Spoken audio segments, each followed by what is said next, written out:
بسم اللہ الرحمن الرحیم۔ یہ چیپٹر اس چیز کے متعلق ہے جسے ہم سب جانتے ہیں، دیکھ سکتے ہیں، چھو سکتے ہیں، اور یہیں سے ہی ہماری پیدائش بھی ہوئی ہے، یعنی کہ زمین۔ لیکن زمین آخر کہتے کس سے ہیں؟ زمین ایکچولی فارسی زبان کا لفظ ہے جس کا مطلب ہے خشک اور سخت مٹی جس پر قدم رکھ کر کھڑے ہوا جا سکے۔ لیکن زمین تو ایک بڑا ہی سادہ سا لفظ ہے روزمرہ کی زبان کا۔ در حقیقت جس سخت زمین پر ہم رہتے یا کھڑے ہوتے ہیں، یا جو زمین ہمیں ہزاروں میل دور اپنے نیچے پھیلی ہوئی نظر آ رہی ہوتی ہے، اس کی تعریف اس سے کہیں کہیں زیادہ ہے۔ ٹیکنیکل زبان میں یہ زمین ایک مجموعہ ہے، کچھ معدنیات کا، کچھ گیسز کا، کچھ لیکوڈز کا، اور ایک ایسی چیز کا کہ جس کے بغیر میں اور آپ کبھی بھی یہاں نہ ہوتے، یعنی کہ وہ مادے جن کے بغیر زندگی ممکن نہیں تھی، اور انہیں سائنس کی زبان میں آرگینک میٹر کہتے ہیں۔ لیکن آرگینک میٹر کے بارے میں تو میں آپ کو تھوڑا بعد میں بتاؤں گا۔ اس سے پہلے میں چاہتا ہوں کہ آپ زمین کے متعلق وہ باتیں جان لیں جن پر بہت کم ہی غور کیا جاتا ہے۔ دنیا کی زبانوں میں ویسے تو زمین کے بہت سے نام ہیں، لیکن اس کا ایک نام ایسا ہے جس کی جھلک آپ کو تقریباً ہر زبان میں نظر آتی ہے، اور وہ ہے عربی لفظ ارض اور اس کی مختلف ویریشنز۔ اب چاہے انگلش میں وہ ارتھ کہلائے، جرمن میں ایرڈا، ڈچ میں آردہ، نارویجن میں یوردا، یدش میں ایردا اور ڈینش میں یوردن۔ اب ان ساتوں پرانی زبانوں میں ارض کا لفظ بھی ملتا جلتا ہے، اور اس کی تعریف بھی ایک ہی جیسی ہے۔ چلنے کے قابل ہر وہ حصہ جو ہوا اور پانی سے الگ ہو وہ ارض ہے، زمین ہے۔ لیکن ایک اور اہم سوال تو یہ بھی ہے کہ یہ ارض کہاں تک پھیلی ہوئی ہے؟ پاکستان، سعودی عرب، انڈیا، امریکہ، کینیڈا، آسٹریلیا، انگلینڈ، کیا بس یہی ارض ہے؟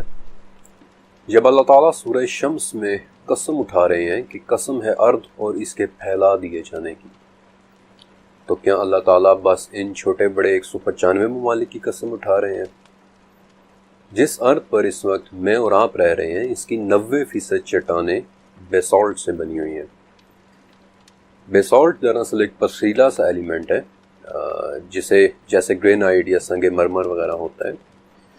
اب اگر اس ارض کی 90% چٹانیں بیسالٹ کی بنی ہوئی ہیں، تو چلیں تھوڑی دیر کے لیے مان لیتے ہیں کہ ارض بیسالٹ ہی کا دوسرا نام ہے۔ اب مجھے یقین ہے کہ آپ سب نے رات کے وقت 14ویں کا چاند بھی دیکھا ہوگا، لیکن کیا کبھی آپ نے سوچا کہ اس پر نظر آنے والے یہ کالے دھبے کیا ہیں؟ چاند کے ان کالے دھبوں کو لونر ماریا کہتے ہیں، اور یہ دھبے دراصل اسی بیسالٹ کے وسیع و عریض رقبے پر پھیلے ہوئے میدان ہیں، وہی بیسالٹ کہ جو ہماری ارض میں ہے۔ اس کا مطلب تو یہ ہوا کہ ٹیکنیکلی چاند کی زمین بھی ارض ہی کہلائے گی۔ چاند کے علاوہ بھی آپ کو ایک مثال دے دیتا ہوں کہ پاکستان میں فجر اور مغرب کے وقت ایک بہت چمکدار سے ستارہ نظر آتا ہے، جو ایکچولی ایک ستارہ نہیں ہے بلکہ ایک سیارہ ہے جسے وینس کہتے ہیں۔ 70s اور 80s میں رشیا نے اس سیارے یعنی کہ اس پلانٹ پر 5 وینیرا مشنز بھیجے تھے، اور پتہ یہ چلا کہ اس سیارے پر درجنوں کلومیٹر موٹے بادلوں کی ایک تہہ ہے جس کے نیچے 80% وینس اسی بیسالٹ کا بنا ہوا ہے، جس بیسالٹ کی ہماری اپنی زمین ہے، یعنی کہ ٹیکنیکلی وینس بھی ارض ہی کا حصہ ہے، بادلوں سے ڈھکی ہوئی ایک ارض۔ مریخ جس پر اس چیپٹر کے سنائے جانے یا لکھے جانے کے وقت 50واں مشن جا رہا ہے، وہ بھی ارض کی تعریف پر پورا اترتا ہے، بلکہ اگر ہماری اور مریخ کی ارض دیکھی جائیں تو ہمارے درمیان فرق صرف پانی اور آرگینک میٹر کا ہے۔ ہماری ارض پر یہ دونوں چیزیں موجود ہیں جبکہ مریخ پر نہیں ہے۔ آپ جوپیٹر کے متعلق بھی جانتے ہوں گے، یہ ہمارے سورج کے سسٹم کا سب سے بڑا اور ایک بہت ہی خوبصورت پلانٹ ہے، سیارہ ہے جس پر ہر وقت طوفان چلتے رہتے ہیں۔ رات کے وقت ہمارے آسمان پر صرف ایک ہی چاند طلوع ہوتا ہے، جبکہ جوپیٹر کے آسمان پر 79 چاند طلوع ہوتے ہیں، اور سب کے سب ارض کی تعریف پر پورے اترتے ہیں۔ چلیں میں آپ کو سورج کے سسٹم سے ہی باہر لے جاتا ہوں۔ اب تک 4984 ایسے سسٹمز اور زمینیں مل چکی ہیں کہ جو ارض کی بنی ہوئی ہے، جنہیں نام بھی دیے جا چکے ہیں، اور ابھی 6590 مزید ایسے حصے نظر آ رہے ہیں کہ جو اسی ارض کے بنے ہوئے ہیں، لیکن ابھی انہیں نام دینا باقی ہے۔ ارتھ کے ان حصوں میں سے کوئی حصہ ہم سے بہت چھوٹا ہے اور کوئی ہم سے بالکل ملتا جلتا ہے، بلکہ شاید آپ کو یاد ہوگا کہ 2014 میں کیپلر 186F کے نام سے ایک ارتھ ملی تھی، بالکل ہماری اپنی زمین جیسی، ہماری دنیا جیسی، ہماری اپنی ارتھ جیسی، لیکن ارتھ کا کوئی حصہ ہم سے ہولناک حد تک بڑا بھی ہے۔ مثلا HD 100546 ارتھ کا ایک ایسا حصہ جو تقریباً ہمارے سورج جتنا بڑا ہے۔ ارتھ کے ان دوسرے حصوں کے متعلق پہلی مرتبہ 1990 میں پتہ چلا تھا، 1990 میں، لیکن تب سے لے کر اب تک ہر 27 مہینے بعد یہ تعداد دگنی ہوتی چلی جا رہی ہے۔ خدا ہی بہتر جانتے ہیں کہ یہ ارتھ اس کائنات میں کہاں کہاں تک پھیلی ہوئی ہے۔ اب آپ کو احساس ہوا کہ ایک قسم ہے ارتھ اور اس کو پھیلا دیے جانے کی ایکچولی کتنی بڑی قسم ہے۔ جب جب ارتھ میں سے نکلنے، ارتھ میں جانے اور ارتھ کے متعلق کوئی بھی بات ہوگی، وہ ارتھ اس پوری کائنات میں کہیں بھی اور کسی بھی کونے میں موجود ہو سکتی ہے۔ یہی وہ ارتھ تھی جسے سورہ انبیاء کے مطابق آسمانوں سے علیحدہ کیا گیا تھا، جو سورہ بقرہ کے مطابق آسمانوں سے پہلے شکل میں آئی تھی۔ سورہ بقرہ کے مطابق اس کی تخلیق آسمانوں سے پہلے ہوئی تھی، جسے حامیم السجدہ کے مطابق 2 دن میں تخلیق کیا گیا تھا، پھر جسے والنازعات کے مطابق چاروں طرف پھیلا دیا گیا تھا، اور پھر جس میں حامیم السجدہ کے مطابق پہاڑوں کو رکھا گیا تھا، وہ پہاڑ جو ہر ارض میں موجود ہے، ارض کے ہر حصے میں موجود ہے۔ انفیکٹ مریخ کی ارض پر ہماری ارض سے کئی گنا بڑے پہاڑ موجود ہیں۔ فار ایگزامپل مریخ کی ماؤنٹ اولمپس ہماری ارض کے سب سے بڑے پہاڑ ماؤنٹ ایورسٹ سے 2 گنا زیادہ بڑی ہے۔ حامیم السجدہ کے مطابق ارض میں رہنے والوں کے لیے ان کی ارض میں برکتیں بھی رکھ دی گئی ہیں، جو ہماری ارض میں ہمارے لیے بھی موجود ہیں، اور میرا پورا یقین ہے کہ اس کائنات میں جہاں جہاں ارض پھیلی ہوئی ہے، وہاں وہاں اس میں اس کے رہنے والوں کے لیے ان کی ضرورت کے مطابق برکتیں بھی موجود ہوں گی۔ مثلا ہماری ارض میں ہمارے لیے رکھی گئی برکتوں میں سے ایک برکت وہ ہے جس سے آج ہماری روزمرہ کی زندگی اور کاروبار چل رہا ہے۔ 130,000 ملین ٹن نیچرل گیس اور 16 ٹریلین بیرل پیٹرول، 16 کھرب بیرل پیٹرول، جو اس وقت بھی ہماری ارض میں موجود ہے۔ سیٹرن کے چاند ٹائٹن کی ارض میں ان دونوں چیزوں کے تو پورے سمندر رکھے ہوئے ہیں۔ ہماری ارض میں چھپے 142 ملین کیرٹ ہیرے، جن کے لیے آج بھی کانگو یعنی کہ سینٹرل افریقہ میں لڑائی چل رہی ہے۔ کینسری E55 نامی ارض میں اس قدر کاربن ہے کہ اس کی پوری سطح ہیروں کی ایک پرت سے ڈھکی ہوئی ہے، اور ارض کے کچھ حصے ایسے بھی ہیں جن پر پائی جانے والی چیزیں انفیکٹ اتنی عجیب و غریب ہیں کہ ان کے لیے سائنس کو نئے نام رکھنے پڑے تھے۔ اب اس سے ایک بات تو بڑی وضاحت کے ساتھ سامنے آ گئی کہ کم سے کم ہماری یہ چھوٹی سی زمینی ارض نہیں ہے، یہ زمین تو پوری کائنات میں پھیلی ہوئی ارض کا ایک چھوٹا سا حصہ ہے، اور حامیم السجدہ کے مطابق ارض کی تخلیق اور اس کے پھیلا دیے جانے کا یہ عمل پورے 4 دن میں ہوا تھا۔ اب یہ دن کس طرح کے تھے؟ کیا یہ ہمارے 24 گھنٹے والے دن تھے؟ ہم انہیں کیسے سمجھ سکتے ہیں؟ وقت کی اس عجیب و غریب حقیقت کے متعلق میں آپ کو پہلے چیپٹر کے اندر بتا چکا ہوں، لیکن اس ارض کا پھیلاؤ ہماری زمین سے لے کر کائنات کے ان گمنام کونوں تک ہے جن کے بارے میں آج تک کوئی نہیں جان پایا۔ اور سچ کہوں تو اب سمجھ آ رہا ہے کہ جتنی طاقتور تخلیق آسمان کی تھی، اتنی ہی عظیم الشان تخلیق ارض کی بھی تھی۔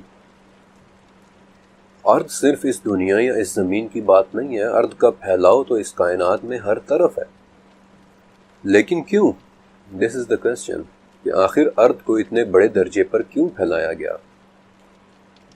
اس سوال کے جواب کے لیے میں آپ کے سامنے قرآن پاک میں اس ارض اور جہاں جہاں یہ پھیلی ہوئی ہے اور اس میں رہنے والوں کے متعلق 8 آیات رکھ رہا ہوں۔ سورہ رحمان، اس ارض کو تمام جانداروں کے رہنے کے لیے پھیلا دیا گیا ہے، لیکن کون سے جاندار؟ سورہ لقمان، ارض میں طرح طرح کے جاندار رہ رہے ہیں۔ سورہ انعام، ارض کے ان جانداروں میں بالکل ہماری ہی طرح کے گروہ بھی ہیں، یعنی کہ مختلف کیٹیگریز۔ سورہ یاسین، ہماری طرح ارض میں جہاں جہاں جاندار موجود ہیں وہ بھی ہماری طرح جوڑوں ہی میں تخلیق ہوئے ہوئے ہیں۔ بلکہ سورہ یاسین ہی کے مطابق ارض میں جانداروں کے علاوہ ان چیزوں کے جوڑے بھی ہیں جنہیں ہم جانتے تک نہیں۔ سورہ نحل، ان جانداروں کے مختلف رنگ اور مختلف شکلیں ہیں۔ حامیم السجدہ، ان مختلف رنگوں اور شکلوں کے جانداروں کی خوراکیں بھی انہی کی ارض میں جہاں وہ رہتے ہیں۔ یاسین، اس خوراک میں بھی ہر چیز کے جوڑے ہیں، چاہے وہ اس ارض سے ہی اگی ہوئی کیوں نہ ہو۔ اور سورہ ہود کے مطابق وہ خوراکیں کہاں ہیں، وہ ان جانداروں تک کس طرح پہنچتی ہیں اور وہ کس مقام میں رکھی گئی ہیں، یہ سب دیکھنا اسی کے ذمہ ہے جس نے اس ارض کو اور اس میں رہنے والوں کو بنایا ہے، یعنی کہ اللہ رب العزت۔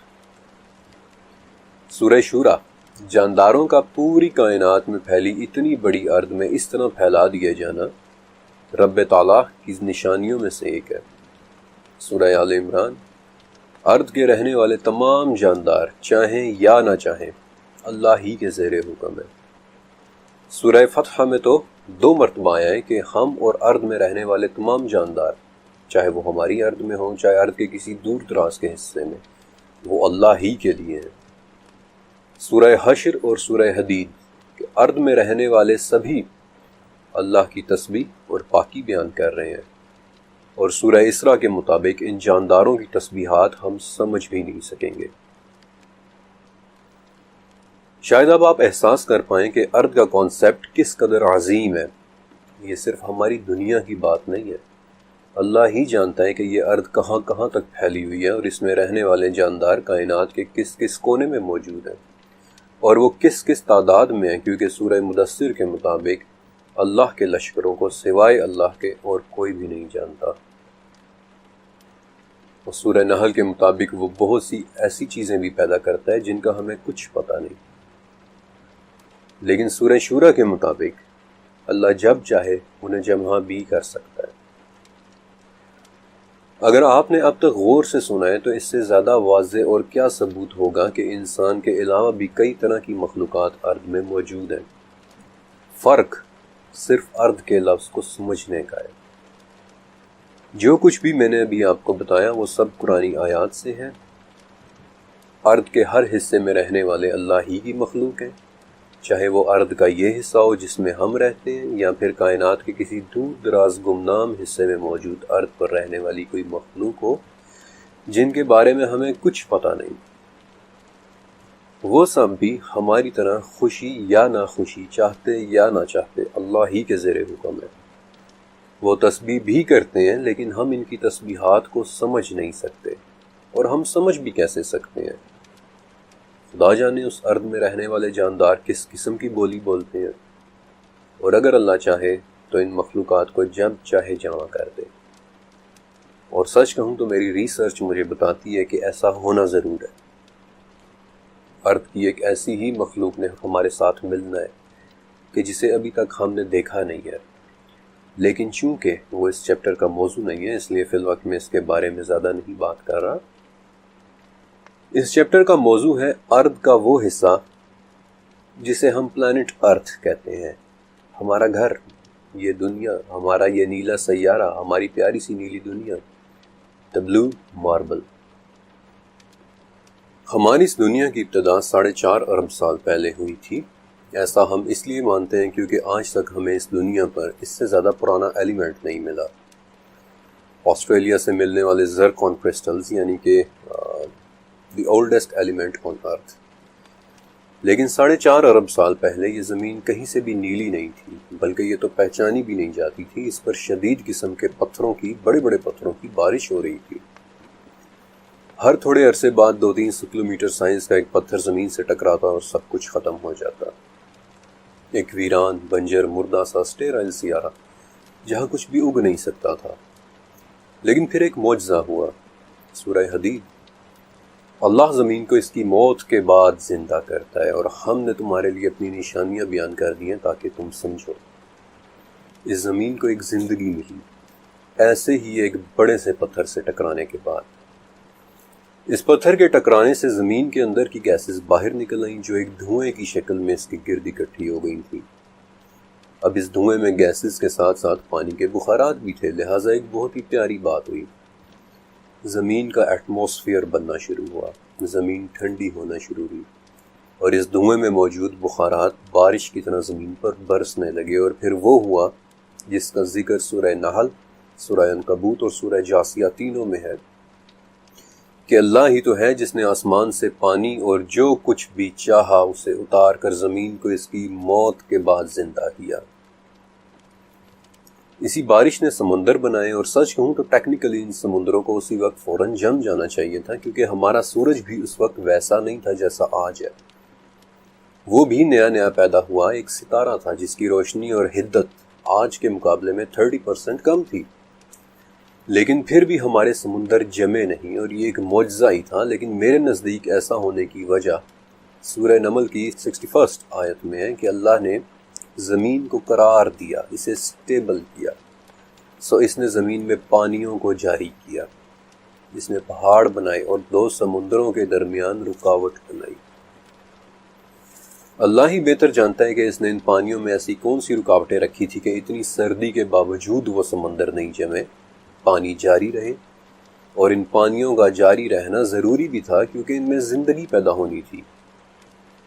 سورہ انبیاء کے مطابق ہر زندہ چیز پانی سے پیدا کی گئی ہے، انہی پانیوں سے تو زندگی نے نکلنا تھا۔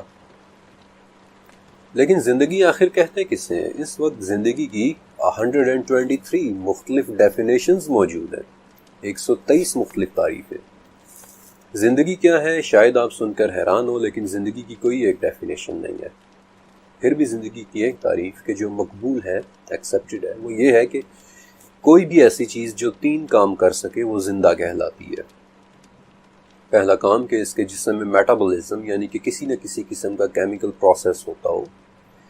دوسرا یہ کہ اس کے جسم میں خود کو ریپیئر کرنے کی صلاحیت موجود ہو، اور تیسرا یہ کہ وہ اپنے آپ کو ریپلیکیٹ کر سکے یعنی اپنی نسل بڑھا سکے۔ سچ کہوں تو آج تک ہم یہ فیصلہ ہی نہیں کر پائے کہ زندگی کسے کہتے ہیں، لیکن ہم زندگی کے متعلق جانتے ہی کیا ہیں؟ What do we know about life؟ اس کی کتنی اقسام ہیں، اس کی کیا کیا شکلیں ہیں؟ ہم تو صرف ایک ہی قسم کی زندگی سے واقف ہیں جو اس ارض میں رہتی ہے، اور اسی لیے تو ہم اسے life as we know it کہتے ہیں۔ اب یہ پہلی مرتبہ کیسے پیدا ہوئی تھی یہ بات کوئی نہیں جانتا۔ درجنوں ماڈلز پیش کیے جا چکے ہیں لیکن کسی ایک پر بھی اتفاق نہیں۔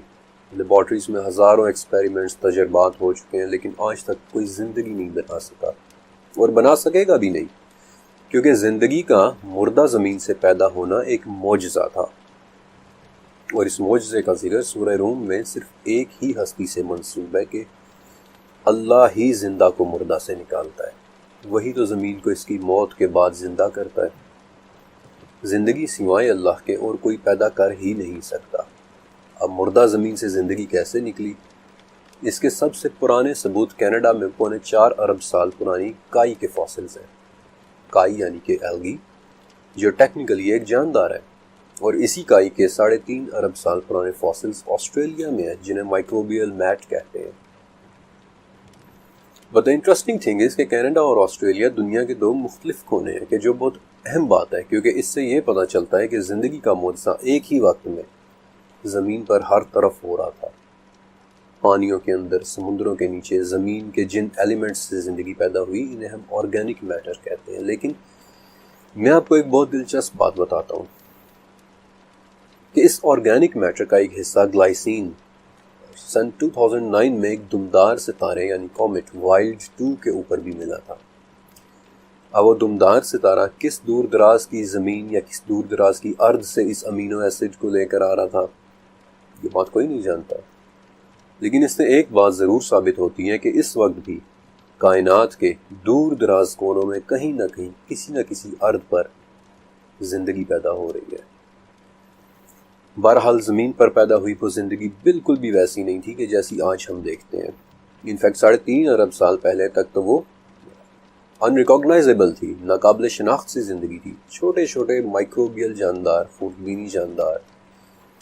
لیکن پھر 2 بڑی ہی شدید سردیاں آئیں اور اس کے بعد جو زندگی پیدا ہوئی وہ تو بالکل ہی ایک نئی زندگی تھی، سائز میں بڑی، اس میں مسلز یعنی پٹھے بھی تھے، اس میں نیورو سیلز بھی تھے، اور سب سے بڑی بات کہ زمین میں درخت پیدا ہونا شروع ہوئے۔ ایسا کیوں ہوا کوئی نہیں جانتا۔ ہمیں صرف اتنا علم ہے کہ 54 کروڑ سال پہلے اس زمین پر ایک نئی ہی دنیا آباد ہو گئی تھی، ایک نیا عالم۔ انفیکٹ اس پوائنٹ پر سورہ واقعہ کی 61 آیت ضرور ذہن میں آتی ہے کہ ہم اس سے عاجز نہیں ہیں کہ تمہاری جگہ تم جیسے دوسرے پیدا کر دیں اور تمہیں ایک نئے سرے سے اس عالم میں پیدا کر دیں جس سے تم بالکل بے خبر ہو۔ واقعی اللہ اس پر قادر ہے، اور یہ تو ہم اپنی آنکھوں سے دیکھ رہے ہیں۔ انفیکٹ یہ تو ایک مرتبہ 54 کروڑ سال پہلے بھی ہو چکا ہے۔ پہلی کے مقابلے میں دوسری زندگی زمین آسمان کے فرق کے ساتھ پیدا ہوئی تھی۔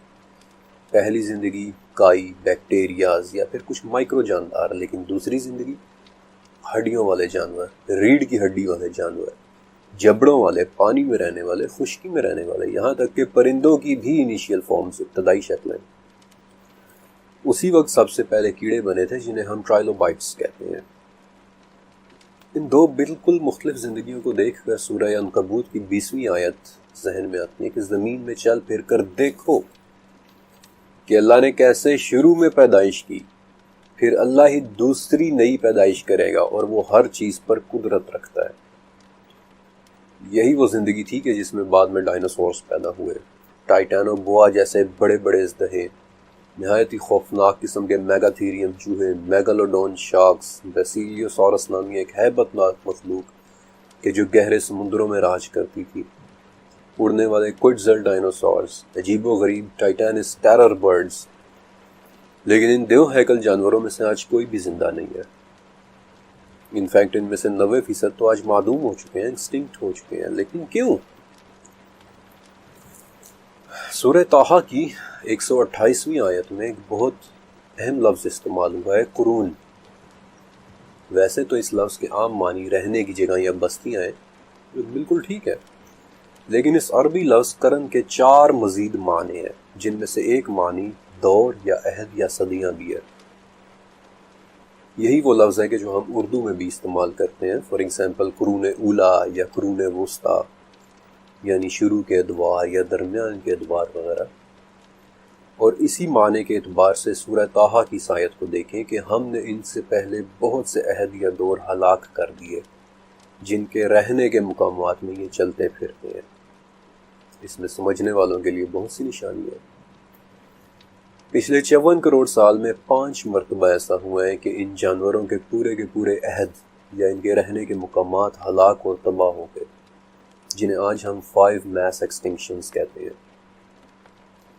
کبھی 25 کروڑ سال پہلے زمین کے 96% جاندار مر گئے اور ان کا دور ختم ہو گیا۔ کبھی 6.5 کروڑ سال پہلے زمین کے 75% جاندار اور زندگی ختم ہو گئی۔ تمام بڑے اور خوفناک جاندار ڈائناسور سمیت مر گئے، اور صرف وہی بچے ہیں کہ جو زمین کے نیچے چھوٹے چھوٹے بلوں میں چھپ کر رہ رہے تھے۔ اور اس کے بعد زمین پر ایک ایسی چیز پیدا ہوئی کہ جو شاید اس سے پہلے کبھی پیدا نہیں ہوئی تھی، اور اس چیز کی پیدائش کا ذکر سورہ اعلیٰ میں اللہ کی تعریف کے ساتھ ہے کہ اپنے بلند رب کی پاکیزگی بیان کر جس نے تخلیق کی، جس نے صحیح اندازہ کیا اور پھر راہ دکھائی، وہ بلند رب جس نے تازہ گھاس پیدا کی۔ گھاس کے متعلق آپ کیا جانتے ہیں؟ یہی وہ گھاس تھی جس کی پیدائش نے زمین پر رہنے والوں کی فزیولوجی بدل دی۔ اگر گھاس نہ ہوتی تو آج بھی اس زمین کے اوپر ڈائناسورز دندناتے پھر رہے ہوتے۔ لیکن اس گھاس کی پیدائش کے بعد گوشت خوروں کا عہد ختم ہو گیا، اور زمین کے نیچے چھپے چھوٹے چھوٹے جانور باہر نکل آئے، اور گھاس کی فراوانی سے ان کے سائز بڑے ہوتے گئے، اور زمین پر فرسٹ میملز وجود میں آ گئے۔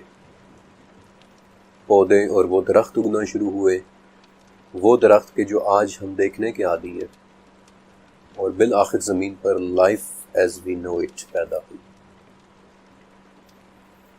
لیکن ارد کے بارے میں ایک بہت ہی پراسرار سی آیت سورہ طلاق میں ہے کہ اللہ وہ ہے جس نے 7 آسمان بنائے اور انہی کی طرح زمینیں بھی، اور اس کا حکم ان کے درمیان اترتا ہے۔ یہ وہ آیت ہے جس سے ایک سے زیادہ ارد یا 7 زمینوں کا کانسیپٹ پیدا ہوا تھا، اور ان زمینوں کی تعداد آپ صلی اللہ علیہ وسلم کی اس حدیث سے لی جاتی ہے کہ جس نے ظلم سے ایک بالشت زمین بھی لی تو قیامت کے دن اسے 7 زمینوں تک دھسایا جائے گا۔ یا 7 زمینوں کا طوق اس کے گلے میں ڈالا جائے گا۔ اور اس حدیث میں بڑی وضاحت کے ساتھ 7 اردین کے الفاظ ہیں، یعنی کہ 7 ارد، 7 زمینیں۔ اور یہ 7 زمینیں کیسی ہیں؟ اس کا جواب شاید کوئی انسان نہ دے سکے، کیونکہ ہم صرف ایک ہی ارد کو جانتے ہیں، بالکل ویسے ہی کہ جیسے ہم زندگی کی صرف ایک ہی قسم کو جانتے ہیں۔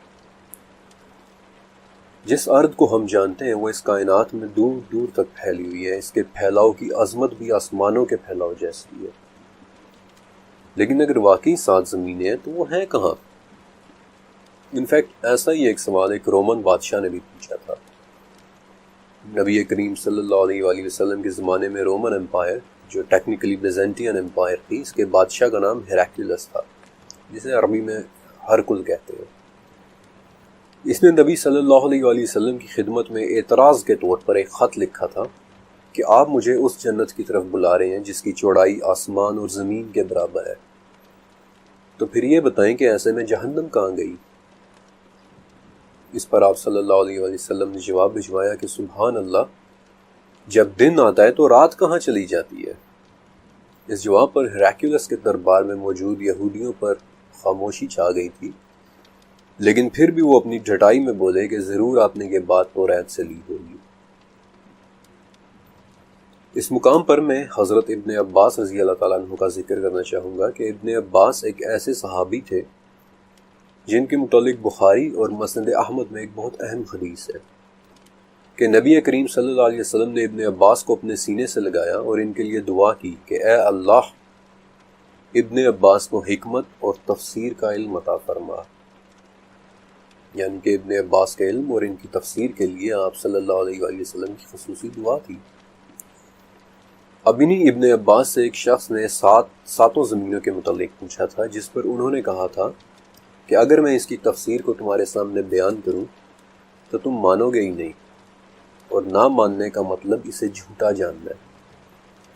امام بہقی کی کتاب الاسماء والصفات میں ابن عباس کا ایک قول ہے کہ 7 زمینیں، ان میں سے ہر ایک میں ایک نبی ہے کہ جس طرح سے تمہارے نبی ہیں، آدم کی طرح کے آدم ہیں، نوح کی طرح کے نوح ہیں، ابراہیم کی طرح کے ابراہیم ہیں، عیسیٰ کی طرح کے عیسیٰ ہیں۔ اور یہ بات ذہن میں رکھیے گا کہ یہ وہ صحابی تھے جن کے علم اور تفسیر کے لیے نبی کریم صلی اللہ علیہ وآلہ وسلم نے دعا کی تھی۔ سچ کہوں تو 7 ارد کا 7 زمینوں کا کانسیپٹ اس قدر وسیع ہے کہ شاید اسے ہم پوری طرح سے سمجھ ہی نہ پائیں۔ ہم آج تک صرف اپنی ہی ارد کو نہیں جان پائے۔ ہماری ارض تو دور، ہم اپنی اس چھوٹی سی نیلی دنیا کو ہی مکمل ایکسپلور نہیں کر پائے۔ آج بھی زمین کا 65% حصہ ان ایکسپلورڈ ہے، جن میں سے زیادہ تر حصہ سمندروں سے ڈھکا ہوا ہے۔ لیکن میں اتنا ضرور کہوں گا کہ جیسے میں نے آپ کو پہلے چیپٹر میں 7 آسمانوں کے بارے میں بتایا تھا کہ ہر آسمان کی کمپوزیشن مختلف ہے، یعنی کہ کوئی آسمان پانی کا بنا ہوا ہے، کوئی سونے کا، اور کوئی ایسی روشنی کا جسے ہم سمجھ ہی نہیں سکتے، ویسے یقیناً ہر زمین کی کمپوزیشن بھی مختلف ہوگی۔ وہ ہماری ارض سے بالکل مختلف قسم کی کوئی ارض ہوگی، کیونکہ سورہ طلاق کی اس آیت میں ان ہی آسمانوں کی طرح کی زمینوں کا لفظ ہے۔ کون جانتا ہے کہ وہ دوسری ارض کس مٹیریل سے بنی ہوگی؟ میں آپ کو ایک مثال بھی دیتا ہوں۔ عبداللہ بن ابی دنیا، جو 8ویں صدی کے ایک عراقی اسکالر تھے، ان کا ایک قول ہے کہ مغرب کی طرف ایک زمین ہے، اس کی سفیدی اس کا نور ہے، وہاں اللہ کی ایک مخلوق رہتی ہے کہ جس نے کبھی ایک لمحے کے لیے بھی اس کی نافرمانی نہیں کی۔ لوگوں نے پوچھا کہ کیا ان میں شیطان ہے؟ آپ نے کہا کہ انہیں یہ علم نہیں کہ شیطان پیدا بھی کیا گیا ہے یا نہیں۔ لوگوں نے پوچھا کہ کیا وہ انسان ہے؟ آپ نے فرمایا کہ انہیں آدم کی پیدائش کا بھی نہیں۔ اب اس روایت کی صحت کے متعلق بحث کی جا سکتی ہے، لیکن صرف 1 منٹ کے لیے سوچئے کہ کیا یہ ناممکن ہے؟ Is it impossible؟ ویسے تو قرآن پاک میں کم سے کم 7 مرتبہ اللہ تعالیٰ کی ایک صفت خالق کا ذکر ہے، لیکن سورہ ہجر میں اللہ تعالیٰ کی ایک صفت خلاق کا بھی ذکر ہے۔ عربی زبان میں خالق اور خلاق میں بڑا فرق ہوتا ہے۔ خالق کہتے ہیں کسی چیز کے بنانے والے کو، لیکن خلاق کہتے ہیں کسی چیز کے اوریجنیٹر کو، جس نے وہ چیز فرسٹ ٹائم، پہلی مرتبہ بنائی ہو، جو بناتا ہی چلا جا رہا ہو۔ اور سورہ غافر کے مطابق آسمانوں اور زمین کا تخلیق کرنا تو انسان کی تخلیق سے بہت ہی بڑا کام ہے۔ تو کیا اتنے بڑے پیمانے پر تخلیق کرنے والے خلاق کے لیے کوئی دوسری مخلوق پیدا کرنا کیا کچھ مشکل ہے؟ اتنے عظیم الشان پیمانے پر بنے یہ 7 آسمان اور 7 زمینیں، دونوں کی اللہ تعالیٰ نے سورہ شمس میں قسمیں بھی اٹھائی ہیں، اور یہ تمام آسمان اور جو کچھ ان کے درمیان ہے وہ اللہ کی کرسی کے مقابلے میں ایسے ہیں کہ جیسے صحرا میں پڑی ہوئی کوئی انگوٹھی، اور کرسی عرش کے مقابلے میں ایسے ہیں کہ جیسے صحرا میں پڑی کوئی انگوٹھی۔ یہ پیمانے اس قدر عظیم ہیں کہ نہ میں آپ کو سمجھا سکتا ہوں اور نہ ہی آپ سمجھ سکتے ہیں، لیکن انہیں تصور کر کے ایک لفظ کا مطلب ضرور سمجھ میں آ جاتا ہے، اللہ اکبر، اللہ بہت بڑا ہے۔